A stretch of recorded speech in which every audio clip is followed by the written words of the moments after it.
d'eau potable.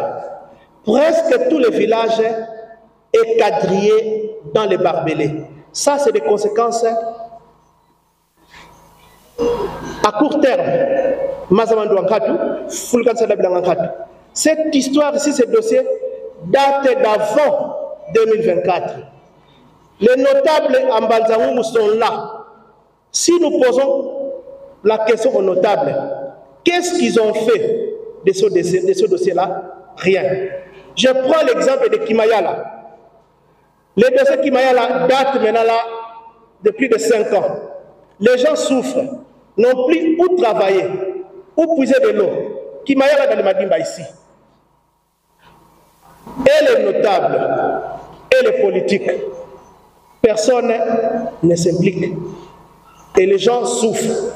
Et les Rwandais se fortifient chaque jour qui passe.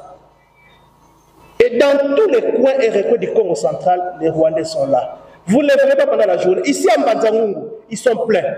La journée, vous ne les verrez pas. Chez nous, les Bakongo, la terre appartient aux vivants qui sont présents, à ceux qui vont venir demain ou après-demain, mais aussi, elle appartient aussi aux morts, Kobakulu. Comment est-ce qu'un bien qui appartient à tout le monde, un bien commun qui appartient à tous les vivants Bakongo, à tous les Bakongo qui vont venir demain après-demain, et à tous les Bakongo qui sont morts, comment est-ce qu'un bien comme ça peut être aligné pour vendre? Comment? Par quel miracle? Par quelle magie? Cependant, nos frères qui ont appris les droits, qui savent dire les droits, ce sont eux qui, n'est-ce pas, sont finalement à la base de l'authentification ou la légalisation des ventes illicites des terres Congo, des terres qui nous ont été léguées par nos ancêtres au prix de grands sacrifices. Nous ont légués par nos pères qui se sont battus pour chasser les Blancs. Et nous, à notre tour, nous n'avons rien fait du tout. Rien fait. Mais nous nous donnons le luxe de brader et de vendre ces terres. Ça, c'est une gravité. Et je suis aussi vraiment désolé, je m'excuse de le dire, mais le Congo central, depuis qu'il existe, nous sommes la plus mauvaise et la plus perverse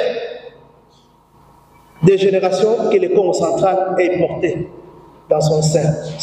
Ça, on ne peut pas le contester. Parce que toutes les ventes de terres qui s'effectuent ici, c'est sous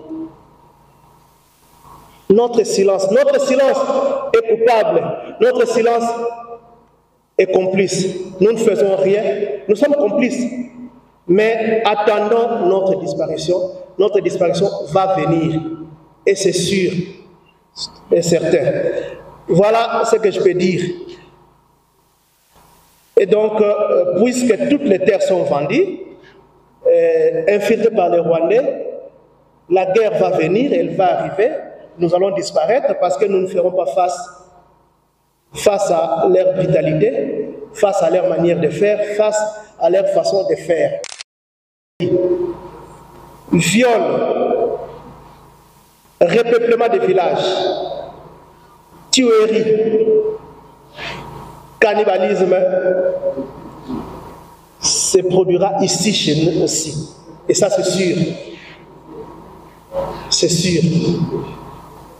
Et la menace, elle est là. Elle existe.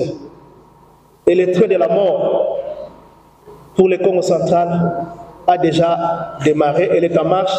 Je suis sûr que ces gens-là attendent les bons moments. Il dit Nabambuta, ne partez pas d'ici sans pour autant prendre des résolutions fermes pour pouvoir mettre fin à cette histoire.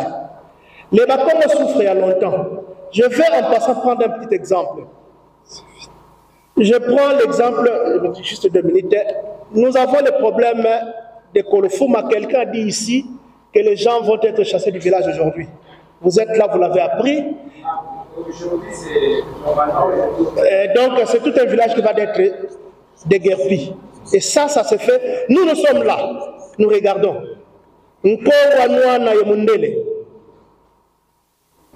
Je pense à Ndona Vida Kimpa. Une femme se lève un matin pour dire non au blanc. Tata Silo Kimba en 1921. Sans armes, sans rien, il demande à Mundele de partir. Mais nous ne savons plus le dire. Pourquoi?